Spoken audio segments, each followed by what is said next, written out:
The second volume in this series is about a mass murder occurring in Uganda, where the leaders of a pseudo-religious movement took the lives of their parishioners. Over 500 people died at the hand of these fraudulent religious zealots, who are still at large to this day. On March 17th in the year 2000, over 500 members of the Movement for the Restoration of the Ten Commandments of God died in Uganda during a fire at the group's main compound. The initial suspicion was that all of the members died in a mass suicide. However, as the truth began to reveal itself, things were far more insidious. The Movement for the Restoration of the Ten Commandments of God was a religious movement founded by Credonia Mirindi and Joseph Kibwetiri in southwest Uganda. It was formed in 1989 after Mirindi and Kibwetiri claimed they had seen visions of the Virgin Mary. The five primary leaders were Joseph Kibwetiri, Joseph Kasapurari, John Kamagara, Dominic Kataribabo, and Credonia Mirindi. The earliest origins of the movement have been traced back to Credonia Mirindi's father, Paolo Kashaku. In 1960, he claimed to have had a vision of his deceased daughter, Evangelista, who told him he would have visions of heaven. This prediction allegedly came to pass in 1988, when he saw Jesus Christ, the Virgin Mary, and Saint Joseph. His daughter Credonia also claimed to have similar visions. In 1989, Kashaku instructed her to spread the message across Uganda on the orders of the Virgin Mary. In that year, she would meet Joseph Kibwetiri and tell him of their communications. Joseph Kibwetiri also claimed to have had a vision of the Virgin Mary in 1984, and Credonia Mirindi would tell him of her similar vision in a cavern near Kibwetiri's house in Rashomere, Uganda, when the two met in 1989. Together they would form the Movement for the Restoration of the Ten Commandments of God, with the mission to spread the Virgin's message about the apocalypse. Kibwetiri would author a handbook which foretold a litany of coming calamities that would destroy most of the world's population. He said only those who obeyed the commandments and followed him might be spared within his church, which he called the Ark. The group would grow rapidly and also attracted several defrocked Catholic priests and nuns who worked as theologians, rationalizing the messages from the leadership. Two of the new arrivals were the excommunicated priests, Paul Ikazir and Dominic Kataribabo. The sect would grow in importance with the arrival of Dominic Kataribabo, a respected and popular priest with a Ph.D. from a university in the United States. Paul Ikazir would later describe the group's leaders after the mass murders. Ikazir would go on to state that Mirindi, who was alleged to have been a former prostitute, dominated the group and that Kibwetiri was just a figurehead. He characterized Mirindi as a trickster, obsessed with the desire to grab other people's property.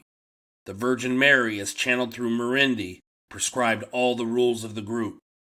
Credonia Mirindi preached that personal possessions were evil, though she would eventually possess substantial wealth herself. She encouraged cult members to sell everything and surrender all their assets to her. Eventually, Mirindi became rich and accumulated farms, houses, and cars. Paul Ikazir recalled, "She would come in and say things like, 'The Virgin Mary wants you to bring more money.'" Mirindi also claimed to receive messages from the Virgin Mary through a hidden telephone system that communicated through everyday objects. By the late 1990s, the church had grown into a thriving community set in pineapple and banana plantations. Members lived communally on land bought by pooling their assets, which they sold when they joined the movement. In western Uganda, they built houses for recruitment, indoctrination, and worship. They even built a primary school, which began the indoctrination process at a young age. The year 2000 was settled on as the date for the cult's predictions of the apocalypse. Kibwetiri and Mirindi kept their followers isolated. Any contact with outsiders, or sinners as they were called, was strictly monitored and often forbidden. Cult members were predominantly poor and former Catholics. They were encouraged to be celibate, sworn to a vow of silence, and unable to speak unless in prayer. The parishioners often relied upon sign language to communicate. The movement's members rose at dawn, prayed until noon, and worked long hours in the fields before going to bed around 10 p.m. Though newcomers were fed well, the regular members largely subsisted on beans. They were often hungry, tired, estranged from family, and largely cut off from the outside world. In 1992, the group was ordered out of Rawashamare by village elders and moved to Kanungu district, where Mirindi's father offered an extensive property for their use. In 1994, Paul Ikaziri left the cult and became a staunch critic. He would take approximately 70 members with him. By 1997, according to a filing with the government, the movement's membership was listed at nearly 5,000 people. Then in 1998, the Ugandan press reported that the movement had been shut down for unsanitary conditions, use of child labor, and possibly kidnapping children. However, it wasn't long before the cult was allowed to reopen by the government. As the new millennium approached, preparations for the end mounted. Cult leaders urged members to confess their sins and sell material possessions while attempts were being made to bring former members back into the group. In 1999, the state-owned New Vision newspaper ran an interview with a teenage member. This new member stated that, "The world ends next year. There is no time to waste. Some of our leaders talk directly to God. Any minute from now, when the end comes, every believer who will be at an as-of-yet undisclosed spot will be saved." Finally, with the new year looming, activity by the cult members became frenzied in preparation for the end. Parishioners, following the advice of their leaders, sold clothes and cattle cheaply. All work in the fields ceased, and leaders continued to recruit past members right up to the end. When January 1st of the year 2000 passed without the advent of the apocalypse, the movement began to unravel. Serious questions were being asked of Mirindi and Kibwatiri, and payments to the church decreased dramatically. Ugandan police believed that some members who had been required to sell their possessions and turn over the money to the movement rebelled and demanded the return of their assets. It is believed that the events that followed were orchestrated by sect leaders in response to the crisis in the ranks. Due to this crisis, another date was immediately predicted.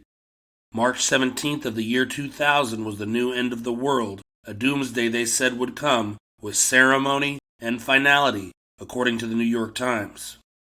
On that day, locals said they held a party at which 70 crates of soft drinks and 3 bulls were consumed.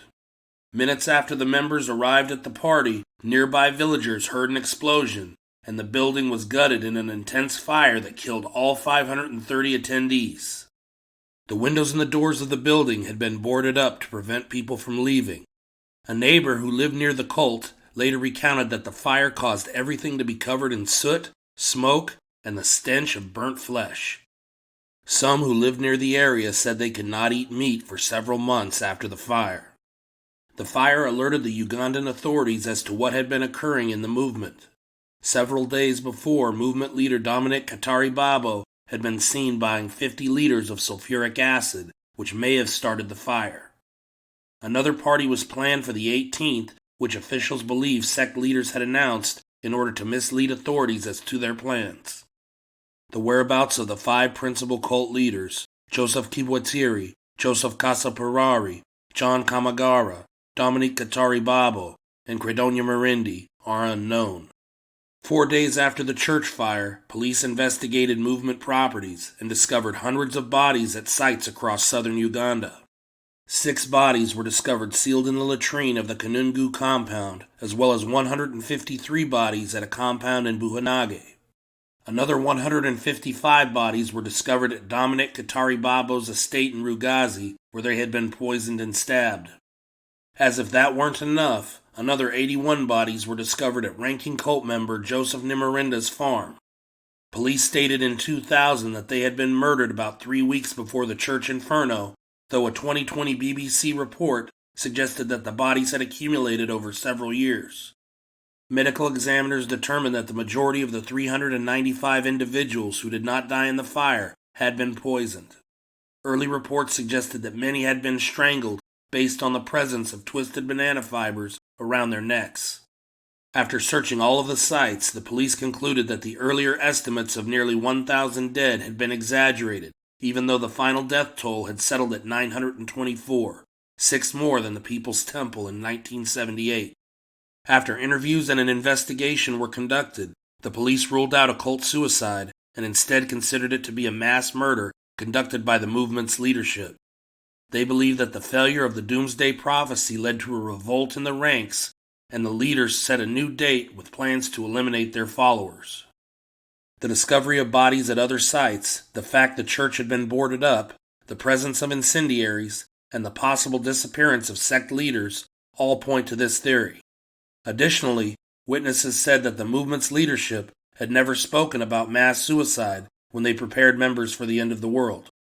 A survivor recalled meeting a devout member of the cult with nails and a hammer on his way after he had left the compound. It is believed that he is the one who shut the windows with nails to prevent anyone from escaping. The Ugandan government responded with condemnation. President Yoweri Museveni called the event a mass murder by priests for monetary gain. Vice President Dr. Specioso Wandira Kazibwe said, "These were callous, well-orchestrated mass murders perpetrated by a network of diabolic, malevolent criminals masquerading as religious people." As far as the whereabouts of the cult leaders, Joseph Kibwatiri's family says that he is dead. His body had not been positively identified, but a ring believed to be Kibwatiri's was found on a finger amongst the rubble of the burned church. Police never recovered the body of Dominic Katari Babo, but did find his passport issued in 1997. There are conflicting claims regarding Credonia Marindi. At one point, police claim to have identified her body, but some people speculate she is still alive. Cult survivors claim she killed the other leaders before fleeing. One local businessman stated that just days before the church fire, Marindi talked to him about selling cult property, which included large tracts of land, vehicles, and buildings. A documentary later produced for African television concluded that money and greed motivated Marindi to initially help form the cult and ultimately led her to destroy it. An international law enforcement hunt for the leaders of the movement for the restoration of the Ten Commandments has so far produced no meaningful results. No leader has yet been located or arrested. Although it was initially assumed that the 5 leaders died in the fire, police now believe that Joseph Kibwatiri and Credonia Marindi may still be alive and have issued an international warrant for their arrest. In 2014, it was announced by the Ugandan National Police that there were reports that Kibwatiri was hiding in Malawi. If you have any information on the Kanungu Cult Massacre, please contact your local law enforcement so they can relay the information to Interpol, or you can contact the FBI at 1-800-225-5324.